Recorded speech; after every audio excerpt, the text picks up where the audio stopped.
Do you know many people are having trouble with replacing the light bulb in their Whirlpool fridge? Don't worry. In this video, we'll show you how you do this. Let's start.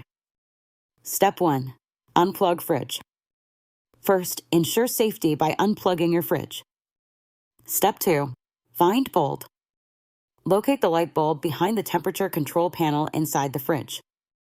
Step 3. Remove bulb.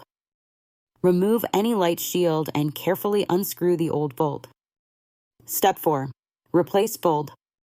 Replace with a new 40W appliance bulb or LED bulb specified for your fridge model. Step 5. Reconnect power.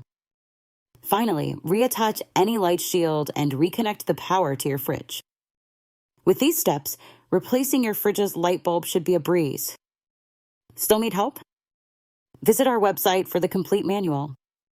There you will also find questions and answers from other Whirlpool users. Did you find this video helpful? By subscribing, you help us continue to answer users' questions. So, subscribe to our channel. Thanks for watching and see you in the next video.